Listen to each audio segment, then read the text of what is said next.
Hi friends, welcome back to Tamil beginner. இன்றைக்கி நான் பார்க்க போகிற டாபிக் என்னென்னா, how to motivate yourself. ஒரு கோலை செட் பண்ணுறதுங்கிறது நல்லா படித்து ஒரு டிகிரி வாங்குறது, அப்படி இல்லைன்னா புது ஜாபில் சேர்ந்ததுலேருந்து நம்ம உடம்பை ஃபிட்டாக கொண்டு வரது வரைக்கும் நம்ம லைஃப்பை இம்ப்ரூவ்மெண்ட் பண்ணுறதுக்கான ஒரு ஸ்டெப்பு. ஆனால் நம்ம சாதிக்க நினச்சதை அடையிறது அப்படிங்கிறது ரொம்ப சவாலாக இருக்கும். குறிப்பாக மோட்டிவேஷன் குறையும். இந்த மாதிரி மோட்டிவேஷன் இல்லாதப்ப மீண்டும் உங்கள் இலக்கை நோக்கி பயணிக்க கீழே இருக்கிற சயின்ஸ் ரீதியான ஸ்ட்ராட்டஜிஸில் ஒன்று ட்ரை பண்ணி பாருங்கள். நம்பர் 1, உங்கள் இலக்கை கேலண்டரில் நோட் பண்ணி வைங்க. நம்பர் 2, உங்கள் இலக்கை நோக்கி வேலை செய்வதை ஒரு ஹேபிட்டாக மாற்றுங்க. நம்பர் 3, உங்கள்கிட்ட இருக்கிற குறைபாடுகளை பற்றி ஒரு திட்டமிடுங்க. நம்பர் 4, வேகத்தை உருவாக்க சின்ன இலக்குகளை அமைங்க. நம்பர் 5, உங்கள் முன்னேற்றத்தை கண்காணிங்க. நம்பர் 6, உங்களோட சிறிய வெற்றிகளுக்கும் பெரிய வெற்றிகளுக்கும் நீங்களே ரிவார்ட் கொடுத்துக்கோங்க. நம்பர் 7, நேர்மறையான சிந்தனையை மட்டும் வச்சுக்கோங்க. நம்பர் 8, நன்றி உணர்வை பயிற்சி செய்ய உங்களுக்கு சேர்த்து தான். நம்பர் 9, உங்கள் மனநிலையை உயர்த்துங்க. நம்பர் 10, உங்கள் சுச்சுவேஷனை மாற்றுங்க. நம்பர் 11, உங்களை பற்றி ஏன் அப்படிங்கிறத நினைவு வச்சுக்கோங்க. இதை பற்றி இன்னும் விரிவாக பார்க்கலாம். இதுக்கு பின்னாடி இருக்க சயின்ஸையும் பார்க்கலாம். Number 1, put your goal on the calendar. உங்களுக்கு உள்ளே இருக்கிற இன்டர்னல் மோட்டிவேஷனை பூஸ்ட் பண்ணுறதுக்கு ஒரு எக்ஸ்டர்னல் மோட்டிவேஷன் தேவைப்படுது. உங்களோட டார்கெட் டேட் அண்ட் நீங்கள் எதை சாதிக்க விரும்புகிறீங்களோ அதை உங்கள் கேலண்டரில் நோட் பண்ணி வைங்க. அந்த கோலை நோக்கி வேலை செய்யுங்க. உங்கள் கோலை ஃபினிஷ் பண்ணுறதுக்கான ஃபினிஷிங் டேட்டையும் ஃபிக்ஸ் பண்ணுங்கள். எக்ஸாம்பிளுக்கு நீங்கள் ஒரு ஸ்டூடெண்ட்டாக இருந்தால் உங்கள் எக்ஸாம் டேட்டு அல்லது உங்களோட படிப்பை முடிக்கிறதுக்கான எண்ட் டேட்டை ஃபிக்ஸ் பண்ணுங்கள். நீங்கள் ஒரு காம்படிஷனுக்காக ஒரு 5 கிலோமீட்டர் மாரத்தான் ஓட நினச்சிங்கன்னா உங்கள் டார்கெட் டேட் என்னவோ அதை நோட் பண்ணி வைங்க. நீங்கள் ஒரு டிகிரி ஸ்டார்ட் பண்ண போகிறீங்களா, அப்ளிகேஷன் டேட்டோட டெட்லைனை நோட் பண்ணுங்கள். புதுசாக எதுவும் ஸ்கில்லு உங்கள் கேரியருக்காக கற்றுக்க போகிறீங்கன்னா அந்த கோர்ஸு ரிஜிஸ்டர் பண்ணுறதுக்கான லாஸ்ட் டேட் என்னவோ அதை நோட் பண்ணுங்கள். இந்த மாதிரி டார்கெட் டேட் ஃபிக்ஸ் பண்ணுறது மூலமாக உங்களை மோட்டிவேஷன் பண்ணுறதுக்கு மட்டும் இல்லாமல் உங்கள் ப்ராக்ரஸை ட்ராக் பண்ணுறதுக்கும் நீங்கள் இன்னும் எவ்வளோ தூரம் போகணும் அப்படிங்கிறதையும் ஞாபகப்படுத்தும். இது உங்களோட பர்ஃபார்மன்ஸில் ஒரு பெரிய இம்பேக்டை உருவாக்கும். டார்கெட் டேட்டை செட் பண்ண நான் ஒரு டிப்ஸ் சொல்கிறேன். இந்த மாதிரி டார்கெட் டேட்டை ஃபிக்ஸ் பண்ணும்போது யதார்த்தமாக ஃபிக்ஸ் பண்ணுங்கள். நீங்கள் தேவைப்படுறத விட அதிக நேரம் இதுக்கு ஒதுக்கணும் அப்படின்னு நினச்சி உங்கள் டார்கெட்டை ரொம்ப கஷ்டமானதாக மாற்றிட்டிங்கன்னா ஒன்று இதை நீங்கள் தள்ளி போடுவீங்க, அப்படி இல்லைன்னா இதை விட்டு வெளியே வந்துடுவீங்க. நம்பர் 2, நீங்கள் இலக்கை நோக்கி வேலை செய்கிறத ஒரு ஹேபிட்டாக மாற்றுங்க. நீங்கள் பேஸ்ட் பண்ணுறது அல்லது காஃபி சாப்பிட்றது இந்த மாதிரி டெய்லி செய்கிற வேலையை எடுத்துக்கிட்டு அது கூட உங்கள் திட்டத்தை எழுதுங்க.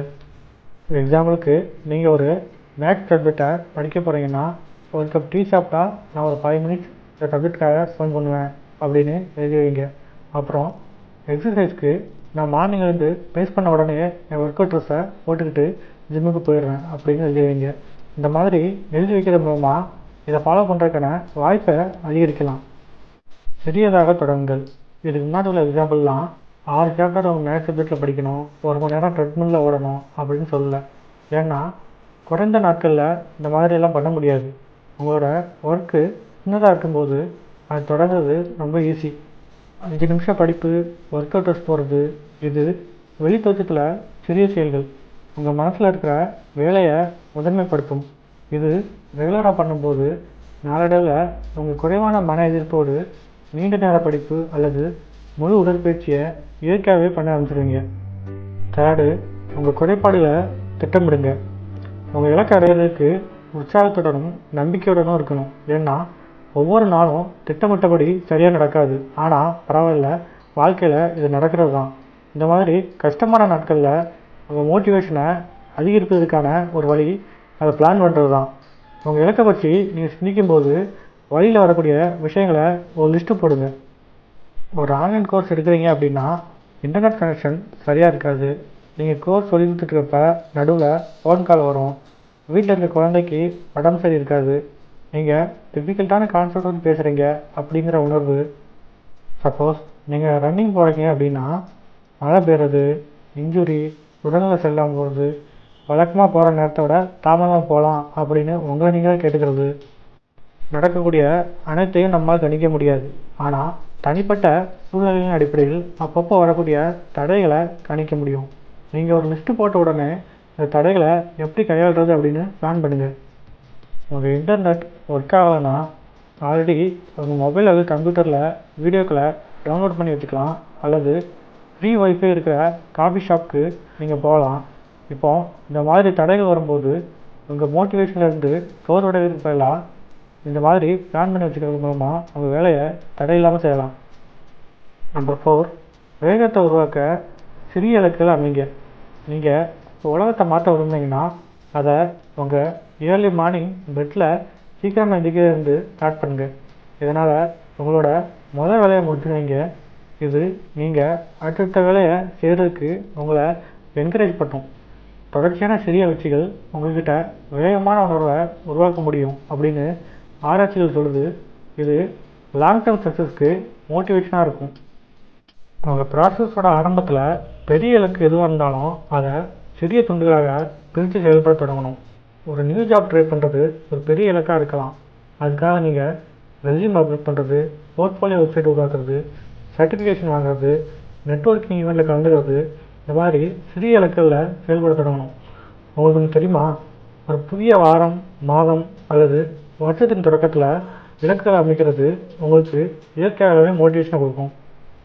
ஃபஸ்ட்டு உங்கள் முன்னேற்றத்தை கண்காணிக்கவும். உங்களோட முன்னேற்றத்தை பார்க்குறது உங்களை ரொம்ப மோட்டிவேட் பண்ணும். இதுக்காக ஒரு சில டூல்ஸ் யூஸ் பண்ணலாம். அது என்னென்னா ட்ரெல்லோ அண்ட் டு-டூ லிஸ்ட்.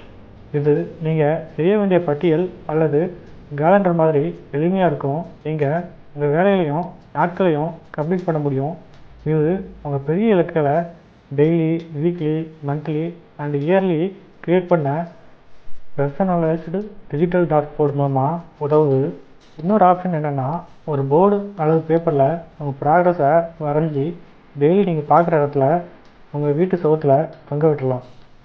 அடுத்ததாக ஒரு ஸ்மார்ட் கோல் அப்படின்னு எதை சொல்லலாம்னா, குறிப்பிட்ட அளவிடக்கூடிய பொருத்தமான மற்றும் காலக்கெடுவுக்குள் முடிக்கக்கூடிய இலக்குகள் தான் ஸ்மார்ட் கோல் அப்படின்னு சொல்கிறோம். 5th, reward your self. உங்களோட சிறிய வெற்றிகளுக்கும் பெரிய வெற்றிகளுக்கும் நீங்களே ரிவார்டு கொடுத்துக்கோங்க. நம்ம வேலைக்கு ஒரு ரிவார்டு கிடைச்சா ரொம்ப சந்தோஷமாக தான் இருக்கும். இது நம்ம மோட்டிவேஷனையும் பர்ஃபார்மன்ஸையும் இம்ப்ரூவ் பண்ணணும். சிறிய மைல்கல்லை அடைவதற்கும் பெரிய கோலை அச்சீவ் பண்ணுறதுக்கும் உங்களுக்கு ரிவார்டு கொடுக்குறது நீங்கள் செய்கிற வேலையில் உங்களுக்கு ஆர்வத்தையும் மகிழ்ச்சியையும் அதிகரிக்கும். இந்த ரிவார்டு பெருசாக இருக்கணும்னு அவசியம் இல்லை, அதிக பணம் செலவழிக்கணும் அப்படின்னு அவசியம் இல்லை. உங்களுக்கு ரிவார்டு கொடுக்க நீங்கள் நினச்சிங்கன்னா அதுக்கு ஒரு சில யோசனைகள் இருக்குது. அது என்னென்னங்கிறத பார்க்கலாம். ஷார்ட்டாக ஒரு பிரேக் எடுத்துக்கோங்க. வெளியில் நடந்து போய்ட்டு வாங்க. உங்களுக்கு பிடிச்ச ஸ்நாக்ஸை சாப்பிடுங்க. உங்களுக்கு பிடிச்ச புக்கில் ஒரு சாப்டரை படிங்க. கொஞ்சம் நேரம் மெடிடேஷன் பண்ணுங்கள். உங்களுக்கு பிடிச்ச பாட்காஸ்ட்டோட எபிசோடை கேளுங்க. ஃப்ரெண்ட்ஸு கூட ஒரு நைட்டு ஸ்பெண்ட் பண்ணுங்கள். மியூசியம் போய்ட்டு வாங்க. நீண்ட குளியல் போடுங்க. ஃப்ரெண்ட்ஸ் அல்லது ஃபேமிலி மெம்பர்ஸோட ஒன்றா உட்காந்து பேசுங்க. உங்களோட ஓன் ரிவார்ட் லிஸ்ட்டை ரெடி பண்ணுங்கள். இது மூலமாக சிறிய மற்றும் பெரிய வெற்றிகளை கொண்டாடுங்க. 7th, நேர்மறை எண்ணம் கொண்ட நண்பர்களோட ஷேர் பண்ணிக்கோங்க. உங்கள் கருத்தை நீங்கள் மதிக்கிற ஒருத்தரோட ஷேர் பண்ணுறது அந்த இலக்கை அடைவதற்கான உங்கள் உறுதியை வலுப்படுத்தும் அப்படின்னு ஒரு ரிசர்ச் சொல்லுது. நீங்கள் ஒரு வேலையை முடிக்கிறதுக்கு ஒரு மென்டார் அல்லது சூப்பர்வைசர் கூட ஷேர் பண்ணிக்கோங்க. அகாடமிக் கோலை உங்கள் டீச்சர் அல்லது அகாடமிக் அட்வைசர், எக்ஸசைஸ் கோலை உங்கள் ஜிம் ட்ரெயினர் அல்லது ஜிம் மெம்பரோட ஷேர் பண்ணிக்கோங்க. 8th, நன்றி உணர்வை பயிற்சி செய்யுங்க. நன்றி உணர்வு அப்படிங்கிறது மனநிறைவுக்கு வழிவகுக்கும். இப்போ இருக்கிற நிலைமையை அப்படியே ஏற்றுக்கொள்ள உதவும். இன்னும் ஒரு சில ரிசர்ச் என்ன சொல்லுதுன்னா, இது செல்ஃப் டெவலப்மெண்ட்டை இம்ப்ரூவ் பண்ண உதவும். நாம் மற்றவங்களோட சேர்ந்து இருக்கிற மாதிரி ஃபீலை உண்டாக்கும். இதை பயிற்சி பண்ணுறதுக்கப்புறம் நம்மளோட மோட்டிவேஷன் இம்ப்ரூவ் ஆகும். நன்றி உணர்வை திரும்ப கொடுக்க உதவும். நம்ம உடல் மற்றும் மன ஆரோக்கியத்தை இம்ப்ரூவ் பண்ணும், தூக்கத்தை கூட. நன்றி உணர்வு மனப்பான்மையை வளர்ப்பதற்கு ஒன்றுக்கு மேற்பட்ட வழிகள் இருக்குது. காலையில் எழுந்த உடனே 5 நிமிஷம் ஸ்பெண்ட் பண்ணுங்கள். நன்றி உணர்வு இதழில் அதை எழுதுங்க. உங்கள் வாழ்க்கையில் முன்னேற உதவிய குறிப்பிட்ட ஆளுக்கு நீங்கள் நன்றியை தெரிவித்து ஒரு லெட்டர் எழுதுங்க. 9th, உங்கள் மனநிலையை உயர்த்துங்க. ஒரு நல்ல மனநிலை உங்கள் ப்ரொடக்டிவிட்டியை இன்க்ரீஸ் பண்ணும். இதனால் உங்கள் ஒர்க்கில் குவான்டிட்டி அண்ட் குவாலிட்டி ரெண்டுலேயும் இம்ப்ரூவ்மெண்ட் ஆகும். இது உங்களை எப்போதும் பாசிட்டிவ் ஆட்டிடியூடோடு இருக்கணும் அப்படின்னு மீன் பண்ணல. ஏன்னா அது யதார்த்தமானதும் இல்லை. நீங்கள் உங்கள் கோலை நோக்கி செயல்படும்போது ஒரு மாதிரி மந்தமாக இருக்கிற மாதிரி இருந்துச்சுன்னா உங்களை பூஸ்ட் பண்ண ஹெல்ப் பண்ணும். நீங்கள் உங்கள் மனநிலையை உயர்த்துறதுக்கு ஒரு சில ஐடியா சொல்கிறேன். இயற்கையில் கொஞ்சம் நேரம் செலவு பண்ணுங்கள், அல்லது குறைந்தபட்சம் சூரிய ஒளியாவது உட்காருங்க. அனிமல்ஸோட அழகான படங்கள் அல்லது வீடியோக்களை பாருங்கள். யூடியூப்பில் வேடிக்கையான வீடியோக்களை பாருங்கள். எக்ஸசைஸ் பண்ணுங்கள். மார்ச் ஈகோவை ஏற்றுக்கொள்ளுங்க, அதாவது பேட்மேன் எஃபெக்ட். 10th, உங்கள் சூழ்நிலைகளை மாற்றுங்க. சில நேரங்களில் இயற்கை காட்சிகளை ரசிக்கிறது உங்கள் ஒர்க்கில் புதிய பார்வையை ஏற்படுத்தும். இதை நாவல்ட்டி எஃபெக்ட் அப்படின்னு சொல்கிறாங்க. இதில் உங்கள் என்விரான்மெண்ட்டை சேஞ்ச் பண்ணுறது ஷார்ட் டேர்மில் உங்கள் மோட்டிவேஷனை பூஸ்ட் பண்ண உதவும். நீங்கள் வழக்கமாக வீட்டில் உட்காந்து புக் படிச்சிங்கன்னா ஒரு சேஞ்சுக்கு லைப்ரரி போய் படிங்க. எப்போதும் லேப்டாப்பில் வீடியோஸ் பார்க்குறீங்கன்னா அதை உங்கள் மொபைலில் டவுன்லோட் பண்ணி வச்சுக்கிட்டு பார்க்கில் உட்காந்து பாருங்கள். நீங்கள் ஜாகிங் போகிற வழியை மாற்றி பாருங்கள். ஜிம்மில் புதுசாக ஒரு ஒர்க் அவுட் ட்ரை பண்ணி பாருங்கள். 11th, உங்களை பற்றி ஏன் அப்படின்னு சொல்லி கேட்டுக்கோங்க. ஏன் இந்த கோல் உங்களுக்கு ரொம்ப முக்கியம்? அந்த காரணம் உங்களுக்கு ஏன் முக்கியம்? அது ஏன் உங்களுக்கு முக்கியம்? உங்களோட கடைசியான ஏன் நீங்கள் உங்கள் இலக்கை இயக்கும் முக்கியமான மதிப்பு அடைகிற வரைக்கும் தேடிக்கிட்டே இருக்கணும். உங்கள் ஏன் என்பதை மேலும் வலுப்படுத்த ஒவ்வொரு மார்னிங்கும் அலாரம் செட் பண்ணி வெற்றி அப்படிங்கிறது எப்படி இருக்கும் என்பதை காட்சிப்படுத்த 1 அல்லது 2 நிமிஷம் செலவு பண்ணுங்கள். இந்த வீடியோ உங்களுக்கு பயனுள்ளதாக இருக்குன்னா வீடியோக்கில் இருக்கிற சப்ஸ்கிரைப் பட்டனை ப்ரெஸ் பண்ணுங்கள். வீடியோவை லைக் பண்ணுங்கள், ஷேர் பண்ணுங்கள். பக்கத்தில் இருக்க நோட்டிஃபிகேஷன் சிம்பளையும் கிளிக் பண்ணுங்கள். தேங்க்ஸ் ஃபார் வாட்சிங்.